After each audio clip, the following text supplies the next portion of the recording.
네, 이번에는 월가의 소식 확인해 보도록 하겠습니다. 그래너리 투자자문 이완수 대표와 함께합니다. 대표님 어서 오세요. 네, 안녕하십니까. 네, 반갑습니다. 오늘 저와 톤이 비슷하시네요. 그렇죠. 네이비 컬러로. 이야기도 안 했는데 이렇게 어떻게 또 맞춰서 입고 왔는지. 글쎄요. 다 똑같은 마음인 것 같아요. 지금 자, 지금 오늘 저도 준비돼서. 왠지 모르게 네이비 컬러가 땡겼습니다. 자, 오늘은 좀 차분해졌으면 좋겠다는 생각. 뉴욕 증시가. 네. 왜요? 뉴욕 증시 왜 차분해져야 되죠? 이렇게 너무 세게 달리면은 다쳐요. 넘어질 수도 있으니까 네, 좀 차근히 차분하게 좀, 올랐으면 좋겠다. 천천히 이렇게 오르는 게 사실 투자하기도 좋고 네. 자금 유입되기도 좋고. 그쵸, 다 못 좋죠. 들어가겠어요. 네, 예. 무서워서 뭐 들어가질 못하시더라고요. 지금. 얼마나 많이 올랐는지 저희 지표를 좀 보겠습니다. 네. 네. 금융시장 지표를 보면요. 결국 또 이제 S&P 500이 목요일 날 사상 최고치를 기록했는데 그걸 다시 또 이제 경신하기 또 일보 직전입니다. 네. 그리고 나스닥도 뭐 꽤 많이 올랐고요. 이거 보면은 이러다 보면은 나스닥도 지금 16,000선이 사상 최고치였는데 나스닥도 조만간 이제 사상 최고치를 이제 경신할 수 있겠다. 이 정도까지 생각이 들고요. 미국 국채 같은 경우에는 이미 이제 지난주에 말씀을 드렸어요. 주중에는 한 3.9% 이하로도 떨어졌었거든요.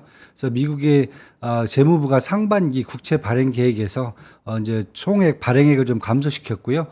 이 중에서 뭐 단기물들은 좀 증가시켰는데 장기물들 10년물 이상들은 더 크게 감소시켰다. 이 부분이 이제 시장에 크게 영향을 미친 것 같아요. 그러나 금요일 날 이제 고용 보고서가 좀 견고한 것으로 나타나면서 다시 이제 수익률이 상승으로 좀 전환이 됐다 이렇게 좀 보시면 될 것 같고요. 비트코인도 지난주에 이제 이더리움 이제 실물 ETF 얘기가 나오면서 다시 43,000달러 선에서 좀 안정화가 되는 모습이고요. 유가는 좀 지난주에 크게 하락을 했습니다. 72달러까지 좀 하락을 했고요.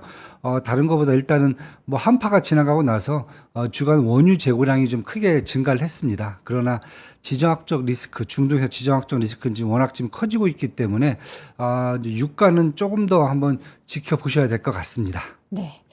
자, 그렇다면 뭐가 그렇게 많이 올랐을지 업종별 움직임부터 좀 주간 단위로 평가를 해보도록 하겠습니다. 네. 제일 뾰족 튀어나온 네, 섹터는 그쵸. 네, 봅시다. 네, 이제 이 경기 민감 소비재인데요. 경기 민감 소비자 같은 경우는 이제 다 다른 것보다 테슬라라든지 전기차들은 사실 지난주에 크게 뭐 불안감들이 좀 많아갖고 특히 테슬라 같은 경우에 또 리콜 사태가 벌어졌잖아요. 계기판에 문제가 있다 그러면서 뭐 전 차종에 대한 리콜이 나올 정도로 지금 계속 악재가 쏟아지고 있어서 테슬라라든지 전기차들은 조금 상승폭이 좀 둔화가 됐는데요. 반면에 아마존이 지난주에 금요일 날 7.8%가 급등을 했습니다. 그래서 4분기 실적 발표하고 나서 지금 급등을 했고요. 데이터 매출 실적이 뭐 급등했고요. 그다음에 아마존 프라임 광고 매출도 좀 증가를 했고요. 그래서 가입자 수가 증가하다 보니까 올해 2024년도 마찬가지로 지속적 성장을 기대할 수 있다. 이런 부분들이 이제 가장 크게 작용을 한 것 같습니다. 근데 반면에 이제 IT 쪽은 생각보다 이렇게 많이 못 올랐어요. 이유가 이제 반도체 쪽이거든요. 그래서 반도체 쪽에서는 먼저 뭐 대만의 TSMC가 호실적하고 2024년 이제 가이던스를 상향 조정하면서 반도체 쪽에도 좀 상승 기대감이 있었는데 결국 인텔이라든지 뭐 AMD, 램리서치, 뭐 웨스턴 디지털, 브로드컴까지요. 레거시 반도체들은 이제 재고는 감소를 하고 있지만은 생산 확대가 아직 좀 더 시간을 두고 기다려야 된다 이런 얘기가 좀 있어갖고 조금 이제 뭐랄까.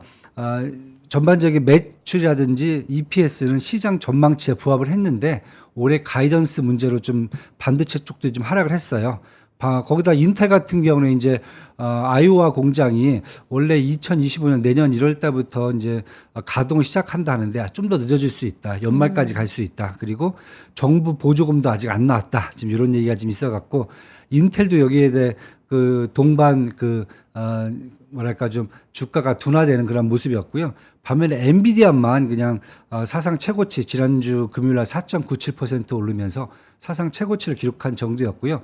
기술주에서는 좀 마이크로소프트도 좀 마찬가지고요. 알파벳까지 지금 다 문제가 돼갖고 조금 이제 IT 쪽에서는 좀 약간 시장이 조금 이제 하향 다운됐다 이렇게 보시면 될 것 같고요. 아무래도 이제 올해 가이던스 쪽, 특히 이제 반도체들의 가이던스 쪽, 그 다음에 여기에다가 지금 뭐 알파벳이라든지 마이크로소프트들 기술주들도 다 전반적으로 좀 가이던스가 좀 약화된 부분이 좀 약세를 기록했다 이렇게 보시면 될 것 같고요. 네. 텔레콤 서비스는 아까 말씀드렸지만은 애플은 조금 좀 안 좋았어요. 안 좋았는데 메타가 금요일 날 20.32%를 급등을 했습니다. 뭐 잘 아시다시피 이미 실적 발표도 좋았고요. 특히 가입 잡수가 증가했고 광고 매출이 증가했다. 그쵸. 여기다뿐만 아니라 2024년 가이던스도 데이터 센터라든지 아니면 생성형 GDP 쪽에서 조금 더 생산 확대를 하겠다. 이런 것까지 가이던스가 좋게 나왔고요. 거기에 이제 추가적으로 버라이즌 커뮤니케이션과 컴캐스트 같은 이제 그 통신 서비스 업체들도 실적도 양호했고요. 그다음에 2024년 가입자 수가 지속적으로 증가할 것으로 전망을 하면서 네. 통신 서비스가 좀 세게 올랐습니다.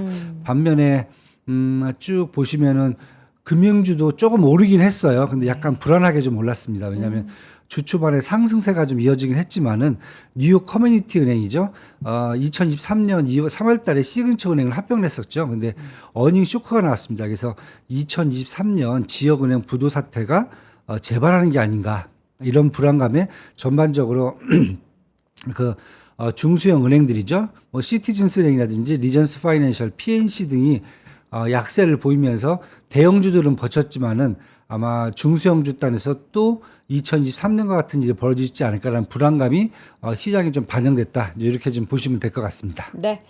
자, 빅스 지수 일주일에 한 번 저희가 확인하고 있는데 지금 어떤 수준인가요? 네, 이 정도 수준이면 그냥 그저 그런 수준입니다. 큰 변화 없다. 네. 그래서 어떤 분은 이거 보면 좀 더 기술적으로 갈 수 있겠구나. 심리적으로는 여기 보시면 또 이제 밑에 RSI 같은 경우도 52까지 그냥 가운데 수준입니다. 이 정도면은 저희가 생각했을 때 만약에 과매수권으로 들어간다. 이렇게 했을 경우에는 15 이상은 저희가 가야 된다고 말씀을 드리잖아요. 그러면 16, 17 정도까지는 돼야 이제 과매수권을 볼 수 있을 것 같고요. 지금 수준에서는 아직도 투자 여력은 충분하다. 이렇게 좀 보시면 될 것 같습니다. 그래서 이제 S&P 차트도 제가 같이 볼게요.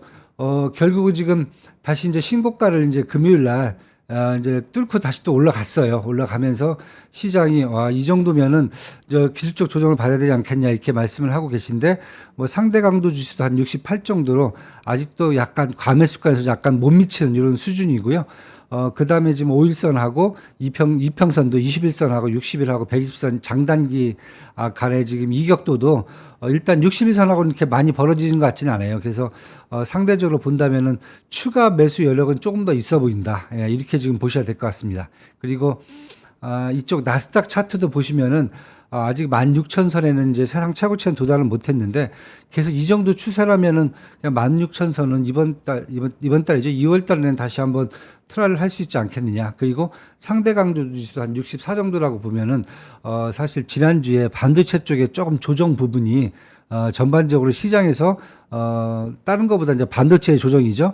요 정도 조정이 투자 심리를 조금 더 안정화시키지 않았나 이렇게 지금 보여집니다. 그래서 기술적으로 봐도 아직까지는 서급하게 뭐 전략 매도를 해갖고 시장을 탈출해야 된다 이런 상황은 아니라고 보시면 될 것 같아요. 그래서 조금 더 투자 여력도 있으니까 향후 이제 반도체는 또 먼저 지금 조정을 받고 있는 모습이고요. 네. 그다음에 IT 기술주들도 뭐 지금 아마존을 빼고는 대부분 다 조정기에 좀 접어드는 모습이기 때문에 반면에 그 이외에 이제 종목들이 업종별이 좀 차별화되면서 다른 종목들이 시장을 끌고 갈 수 있기 때문에 아마 이번 주 이제 뭐 금융주가 아니죠. 정유라든지 산업재라든지 아니면 저 소재 쪽에서 많은 저 기업들이 또 실적 발표가 나오거든요. 그래서 그런 기업들도 한번 더 지켜보시면서 업종별 차별화에 따른 주가 전반적인 지수 상승을 조금 더 지켜볼 수 있다. 네. 이렇게 좀 보셔야 될 것 같습니다. 알겠습니다.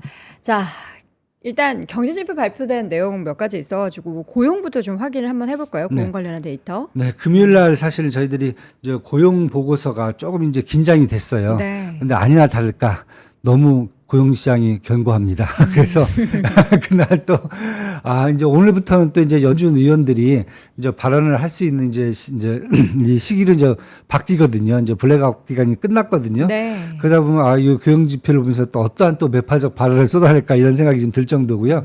일단 1월 실업률이 작년 대비해서 3.7% 수준으로 나타났고요. 이는 지난달이죠. 12월 달도 3.7%였고 전망치는 3.8%로 지금 실업률이 좀 올라가지 않겠냐 이렇게 생각을 했는데 다시 3.7%로 나타났습니다. 그래서 고용시장이 견고하다 이걸 보여줬고요. 1월 지금 평균 시간당 임금이거든요. 임금 같은 경우가 지금 전년 대비로 본다면은 4.5% 상승을 했어요. 그런데 이게 지난달에는 4.3%였고 전망치는 4.1%였어요. 그만큼 임금이 좀 떨어질 걸로 봤는데 임금이 4.5%더 높아졌습니다. 이거 전월 대비로 본다면은 0.6%가 올랐어요. 이것은 뭐 최근 한 10개월 내 지금 가장 높은 수치라고 보시면 될 것 같아요. 네. 그리고 마지막으로 이제 1월 민간 비농업 부분 고용입니다. 농업을 뺀 부분이거든요. 농업은 워낙 계절성이 강하니까 이걸 빼고 지금 추출한 고용인데 31만 7천 건이 늘었습니다. 이게 어느 정도 수준이냐면은 지난달 12월 달에는 27만 8천 건이 늘었거든요. 그리고 전망치는 이번엔 좀 고용이 많이 줄어갔고 15만 5천 건 정도가 늘 거다라고 전망을 했는데 31만 건이 늘어버렸습니다. 그러다 보니까 시장에서는 이 정도면 이건 완전히 연착륙뿐만 아니라 고용시장의 견고함이 당분간도 더 지속될 수 있다. 이렇게 지금 시장이 보여주고 있어 갖고 3월 달 이제 기준금리 인하에 대한 이제 얘기가 지금 나오고 있는데 FOMC가 결국은 지금 3월 달 기준금리 인하 가능성을 20%까지 하향 조정을 해버렸어요. 반면에 이제 5월 1일 날 있을 25bp 추가 금리 인하 가능성은 한 60%까지 반대로 좀 높였고요. 그래서 3월 달도 좀 연준이 얘기한 대로 쉽지 않겠다라는 지금 느낌이 일단 시장에 좀 퍼지고 있어 갖고 연준하고 시장의 갈등이 다시 또 커지는 모습이 좀 보여지고 있습니다. 자, 지금 경제지표 발표된 내용은 계속 뭔가 방향성을 꾸준히 이렇게 잡아가질 않고 있어가지고 네. 연준도 그렇고 우리 투자하시는 분들도 그렇고 정말 데이터에 기반한 데이터에 기반한 그런 시장 움직임을 계속해서 면밀하게 좀 지켜봐야 될 그런 상황인 것 같습니다. 네네. 자, 이 가운데 실적 발표 내용도 좀 정리를 해볼 텐데 네. 메타가 워낙에 강해서 그런지 다른 뭐, 것들이 네, 잘 안 다른 보이죠. 부분들은 지금 뭐 눈에 보이지도 않고요. 네. 이제 지난주 금요일 거만 말씀을 좀 드릴게요. 엑스모빌하고 쉐브론 같이 이제 정유주에서 넘버 1, 2가 이제 지금 실적 발표를 했고요.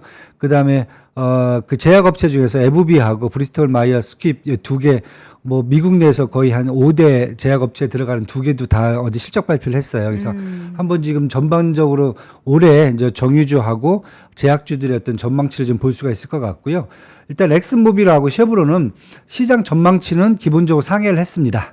그리고, 지난해, 비해서도 지금, 뭐, 아주 높게 올라가진 않았지만은 이 정도 분기 실적이면은 최근 10년 내에 두 번째로 높은 실적이다. 작년 재작년이죠. 2022년 4월 달이 워낙 컸고요. 네. 그다음에 2023년 4월 달이 최근 10년 내 두 번째로 실적이 높았다라고 보시면 될 것 같아요. 그러나 주가는 그렇게 썩 좋게 움직이지는 못했어요. 이유가 뭐냐면은 일단 이제 엑스모빌은 작년 10월 달에 595억 달러를 들여서 파이어니어 내추럴 리소스 인수를 했거든요. 이거에 따라서 좀 생산량이라든지 이런 것들이 이제 확대가 되긴 했는데 가이던스는 이제 지난해와 비슷하게 지금 나타났습니다. 이유는 뭐냐면은 올해 중국의 원유 수요량이 좀 감소할 거다. 이걸 좀 반영을 했고요. 마찬가지로 쉐브론도 지난해 10월 달에 530억 달러를 들여서 헬스라는 이 이제 그 유전업체를 이제 인수를 했는데 이 업체 같은 경우에 남미 가이아니아에 있는 그 광구를 보유하고 있는데 이 광구가 최근 10년간 발견된 유전 중에서 가장 최대치입니다. 이 정도를 갖고 있기 때문에 작년 10월부터 이게 합산이 되면서 실질적으로 사실 이제 이 실적은 매출은 괜찮게 나왔는데 문제는 여기도 마찬가지로 올해 가이던스가 중국의 수요 감소 문제도 좀 얘기되고 있고요. 네. 그다음에 요 회사 같은 경우 이제 뭐 태양광, 풍력, 수소에너지 등 지금 대체 에너지 쪽으로 지금 많이 진출을 하고 있거든요. 근데 아직 2024년도에도 이쪽 분야에서 성과를 내기엔 조금 부족하다. 요것까지 지금 전망치에 포함된 것 같습니다. 그래서 올해 정유업체는 이걸 보셔야 될 것 같고요. 만약에 중국이 좀 살아난다 그러면 반대로 정유업체들의 주가도 크게 올라갈 수 있다. 예, 이것을 이제 반대로 생각을 하셔야 될 것 그쵸. 같아요. 네, 이렇게 좀 보시면 될 것 같고요. 그다음에 제약업체 같은 경우는 지금 에브비는 지난번에 한번 말씀을 드렸어요. 원래 에보 레버러터리스에서 기업에서 분사를 했고요. 이쪽은 이제 에브비는 완전히 제약이죠. 제약 쪽에서 생산 회사로 이제 운영이 되고 있는데 뭐 잘 아시는 휴미라 같은 이런 글로벌 그 완전히 그 탑 매출 제품이 일단은 2022년에 그 특허가 만료가 됐지만은 그 이후에도 해당 약품에 대한 지금 생산이 지금 증가하고 있고요. 그다음에 작년 같은 경우에 이제 스카이리치라는 제품하고 림버그라는 제품이 거의 성장 동력으로 투톱을 올라올 정도로 예, 매출이 좀 많이 증가를 했습니다. 예, 그럼에도 불구하고 일단 주가는 한 0.64% 정도 올랐고요. 네. 브리스톨 마이어 스킵도 지금 뭐 심혈관계라든지 당뇨 이쪽에 이제 지금 글로벌 제약사인데 팬데믹 이후에 수요 증가 전망은 지금 꾸준히 이어지고 있어 갖고 여기도 시장 전망치에 부합하는 성과를 냈습니다. 네. 그리고 올해 같은 경우에도 해당 분야에서 지금 추가적으로 매출이 증가할 거로 지금 생각을 하고 있거든요. 이랬을 경우에 뭐 가이던스가 지금 EPS를 지금 지난 4분기가 한 1.70달러 정도가 나왔는데 지금 1.74달러까지 더 지금 상향 조정을 하면서 네. 여기도 좀 주가가 조금 이제 약간 플러스가 돼야 되는데 그냥 강보합으로 끝났다라고 보시면 될 것 같아요. 그래서 전반적으로 제약 업체들도 올해 같은 경우에는 이제 기존의 매출 성장 동력이 있는 회사들은 네. 꾸준하게 더 지금 제품에 대해서 좀 매출을 강화시키면서 성장을 더 이끌어갈 수 있다 이렇게 좀 보시면 될 것 같고요. 네. 뭐 시그나는 이제 헬스케어 보험사인데 지난번 그 잘 아시다시피 그 휴메나하고 저 합병이 철회됐어요. 예, 철회되면서 그 부분이 올해 2024년에 더 유리할 수 있다. 이제 이렇게 지금 가이던스가 나오면서 잘하면은 올해 이제 유나이티드 헬스라든지 CVS 헬스에 좀 많이 맞먹는 그런 매출을 기록할 수 있다. 이렇게 되면서 주가는 한 5.38%까지 급등을 했습니다. 네. 그래서 올해 건강보험 업계는 일단 주가는 전반적으로 움직이지는 않고 있는데 후반전으로 갈수록 조금 더 매출에 대한 기대감 이런 것 때문에 좀 강세로 좀 전환하지 않을까. 이제 이렇게 지금 전망을 하시면 될 것 같습니다. 네.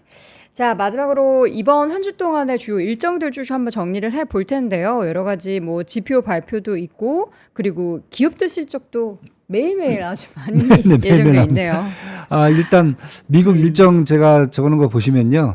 아마 이걸 더 관심 있게 보실 것 같아요. 대선. 이제, 8일 날 네. 대법원에서 트럼프 대선 출마 자격 여부를 결정할 겁니다. 판결이 날 것 같아요. 이거에 따라서 진짜 어떻게 될지 뭐 미국이 뭐 어떻게 될지 지금 사실 저도 모르겠어요. 아마 이게 좀 충격이 좀 클 수 있을 것 같아요. 네. 반대로 민주당에서 보시면 지금 바이든 대통령이 지금 당내 경선에서 지금 뭐 거의 월등하게 앞서 있어요. 그럼 98%를 그냥 당내 경선에서 압도를 하고 있더라고요. 그래서 이제 그거 감안한다면 아마 8일 날 트럼프의 대선 출마 자격 여부가 조금 더 이제 문제가 되지 않을까 이렇게 보여지고요. 이번 주에도 뭐 캐터필러라든지 일라일리, 뭐 스포티파이 그다음에 페이팔, 우버까지 또 주요 기업들의 실적 발표가 있으니까요. 한번 또 지켜보시면은 또 이번 주에도 올해 시장을 전망할 수 있는 그런 근거가 될 수 있을 걸로 보여집니다. 무엇보다 월트 디즈니의 실적 발표가 저는 약간 기대 반 걱정 반인데요. 그동안 네. 실적 내용들이 항상 뭔가 좋지 않았었던 내용들이 그쵸, 네. 워낙에 많았어가지고 그리고 우리나라에서 그 아이들에게 물려주는 주식으로 월트 올 시즌 디즈니가 많이 했죠. 월등하게 많이 좀 비중이 네. 있잖아요. 네. 그거 가지고 계신 분들은 이번에도 안 좋으려나?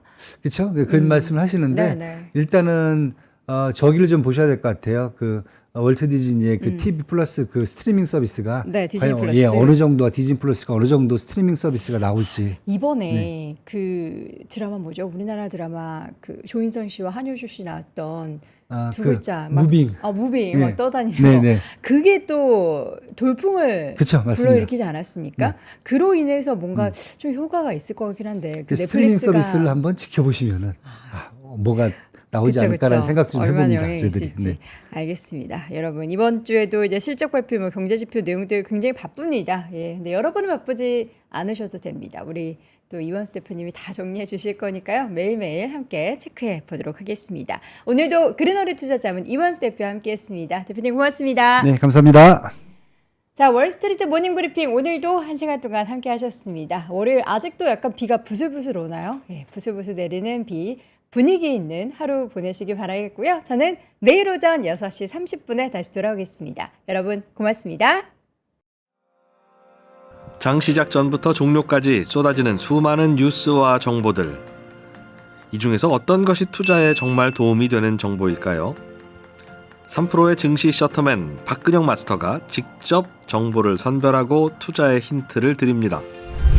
시간도 아끼고 투자 아이디어도 얻는 시간, 박근영 부장의 마켓 힌트와 함께 하세요.